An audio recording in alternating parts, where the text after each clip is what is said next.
तो चलिए आज उस कहानी की परतों को खोलते हैं जिसके बारे में हम सबने सुना है। वर्दी का घमंड और पिता का सम्मान।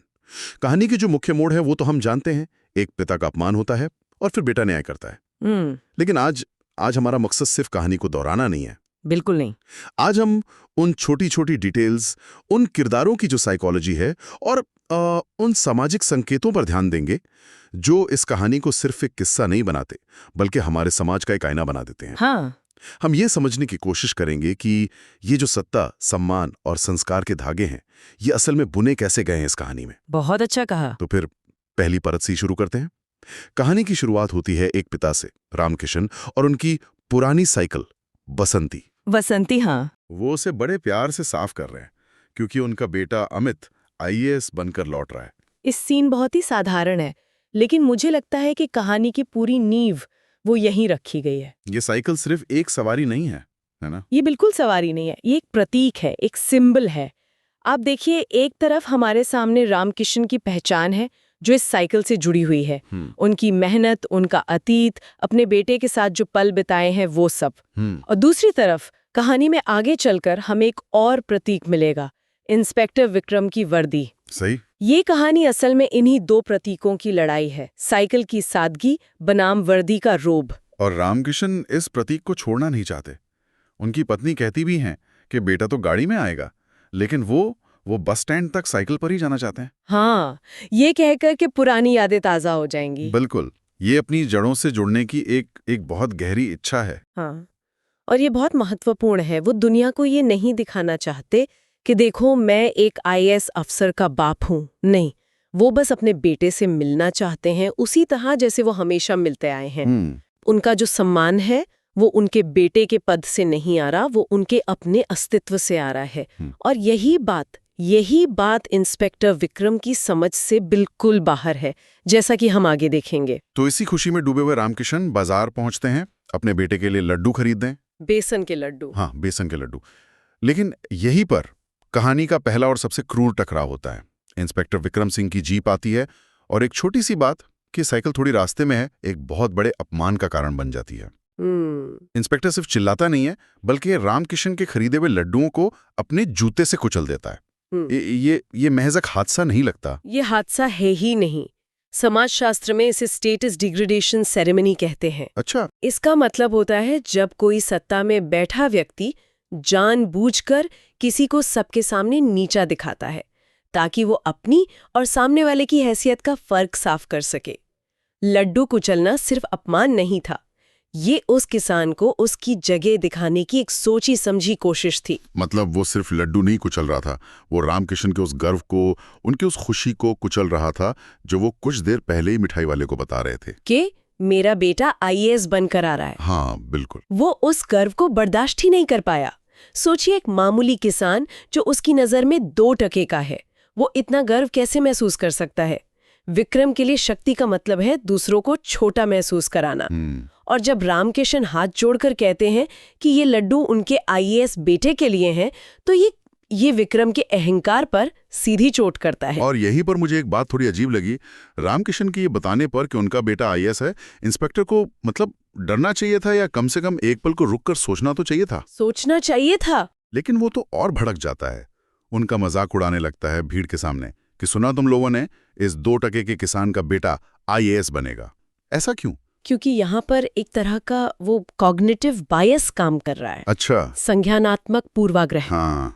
मतलब इंस्पेक्टर के दिमाग में अफसर और अफसर के पिता की एक तस्वीर बनी हुई है, बड़ी गाड़ी, रॉब, महंगे कपड़े, रुतबा।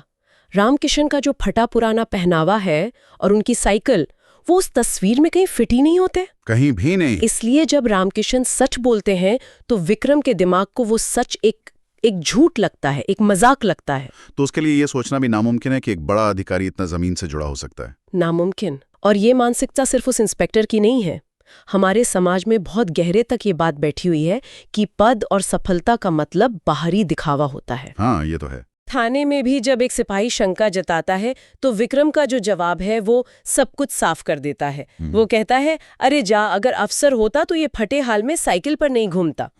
उसने रामकिशन के सच को अपनी छोटी सी दुनिया की कसौटी पर परखा और उसे खारिज कर दिया। और फिर उन्हें लॉकअप में डाल देता है। सिर्फ इसलिए नहीं कि उन्होंने कोई कानून तोड़ा, हाँ। बल्कि इसलिए कि उन्होंने उसके बनाए हुए सामाजिक दर्जे के नियम को तोड़ा। ये बहुत परेशान करने वाली बात है। हाँ, और ये सत्ता के अहंकार की आप कह सकती हैं पराकाष्ठा है। हाँ, अब अपमान सिर्फ निजी नहीं रहा, अब वो संस्थागत हो गया है। उसने पुलिस थाने और लॉकअप का इस्तेमाल एक व्यक्तिगत अहंकार को संतुष्ट करने के लिए किया है। अब कहानी का दूसरा पहलू आता है, जब अमित यानी बेटा शहर पहुंचता है। कहानीकार ने यहाँ एक बहुत दिलचस्प बात डाली है कि अमित ने जानबूझकर सादे कपड़े पहने। हाँ, ताकि पिता को सरप्राइज दे सके। बिल्कुल। यस। ये एक छोटी सी बात है, लेकिन ये उसके चरित्र के बारे में बहुत कुछ बताती है। ये उसके संस्कारों को दिखाती है। वो अपने पद का तमगा पहनकर नहीं घूम रहा। जैसे पिता अपनी साइकिल से जुड़े हैं, वैसे ही बेटा अपनी सादगी से जुड़ा है। और यही सादगी इंस्पेक्टर विक्रम की दुनिया को उलटने वाली है। जब अमित को बाजार में वो टूटी साइकिल और कुचले हुए लड्डू मिलते हैं, तो उसके चेहरे के भाव एकदम सख्त हो जाते हैं। यहाँ से कहानी का रुख पलटता है। और थाने में पहुंचकर अमित का जो संयम है वो देखने लायक है। इंस्पेक्टर विक्रम उससे भी उसी तरह की बदतमीजी करता है। हाँ, उसे भी भगाने की कोशिश करता है। चीखता चिल्लाता नहीं है, वो बहुत शांत आवाज में सिर्फ सवाल पूछता है। क्या ये उसकी आईएएस ट्रेनिंग का असर है या ये उसका अपना चरित्र है? मुझे लगता है ये दोनों का मिश्रण है। ट्रेनिंग आपको दबाव में शांत रहना सिखाती है, पर यहाँ बात उससे भी गहरी है। अमित समझता है कि असली शक्ति आवाज ऊंची करने में नहीं है, बल्कि अपने अधिकार को सही समय पर सही तरीके से इस्तेमाल करने में है। उसकी शांति विक्रम के शोर से कहीं ज्यादा शक्तिशाली है। वो विक्रम को चुनौती देता है, लेकिन शब्दों से। इंस्पेक्टर, वर्दी का काम रक्षा करना है, राज करना नहीं। और फिर वो पल आता है जिसका सबको इंतजार था। एसपी और डीएम की गाड़ियां पहुंचती हैं, पूरा थाना हड़बड़ा जाता है। लेकिन जो सीन इसके बाद होता है वो किसी फिल्म जैसा है। बिल्कुल। 2 वरिष्ठ अधिकारी एक सादे कपड़ों में खड़े लड़के को सैल्यूट करते हैं। जय हिंद सर। इस एक सैल्यूट ने शक्ति का पूरा समीकरण पलट दिया। पूरी तरह से। जिस बाहरी दिखावे, वर्दी, पद, जीप पर विक्रम को इतना घमंड था, वो सब उस एक सैल्यूट के सामने बौना पड़ गया। विक्रम की दुनिया, जहां सफलता का मतलब सिर्फ बाहरी प्रतीक थे, वो बिखर गई। उसे अपनी आंखों पे यकीन नहीं हुआ होगा। यहाँ अमित चाहता तो बहुत कुछ कर सकता था। वो उसे सस्पेंड करवा सकता था, नौकरी से निकलवा सकता था। बिल्कुल। लेकिन वो जो करता है वो शायद सबसे अप्रत्याशित था। वो खुद लॉकअप का ताला खोलता है और अपने पिता के पैरों में गिरकर माफी मांगता है। ये क्या था? ये सिर्फ एक बेटे का प्यार था या इंस्पेक्टर के लिए कोई संदेश? ये दोनों था, और ये इस कहानी का सबसे शक्तिशाली क्षण है। अपने पिता के पैरों में गिरकर वो विक्रम को बिना कुछ कहे ये बता रहा है कि असली सम्मान और असली पद कहाँ है। वो जैसे कह रहा है, तुमने जिस इंसान को अपनी वर्दी के घमंड में एक कीड़ा समझा, वो मेरे लिए भगवान है। मेरी सारी अफसरी, मेरा सारा पद इन पैरों की धूल के बराबर है। ये विक्रम के घमंड पर सबसे बड़ा तमाचा था। और फिर न्याय का तरीका भी कितना अलग है। वो सजा नहीं देता, वो पश्चाताप का मौका देता है। हाँ। वो कहता है, जाओ मेरे पिता से माफी मांगो। एक अफसर के बाप से नहीं, उस बुजुर्ग से जिसका तुमने अपमान किया। इस एक लाइन में बहुत गहरा अर्थ छुपा। बहुत गहरा। अमित यहाँ पद को, स्टेटस को समीकरण से हटा रहा है। वो कह रहा है कि अगर मेरे पिता एक आम किसान ही होते और मैं अफसर ना होता, तब भी उनका सम्मान उतना ही जरूरी था। बिल्कुल। माफी पद के डर से नहीं, बल्कि इंसानियत के नाते मांगी जानी चाहिए। उसने विक्रम को सस्पेंड करके सिस्टम की ताकत नहीं दिखाई, बल्कि उसे एक इंसान के तौर पर उसकी गलती का एहसास कराकर संस्कारों की ताकत दिखाई। ये न्याय है, ये प्रतिशोध नहीं है। और कहानी का अंत भी उतना ही खूबसूरत है। जब शाम को घर के आंगन में अमित अपने पिता से शहर के बड़े बंगले में चलने को कहता है, तो रामकिशन मना कर देते हैं। हाँ, और उनका जवाब पूरी कहानी का सार है, निचोड़ है।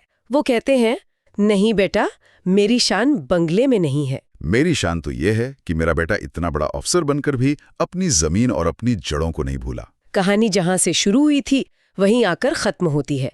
रामकिशन की साइकिल और अमित के संस्कारों पर दोनों साबित करते हैं कि असली पहचान और असली शान वो पद या पैसे से नहीं आती, वो आपके मूल्यों से आती है। तो इस पूरी चर्चा से हम क्या समझें?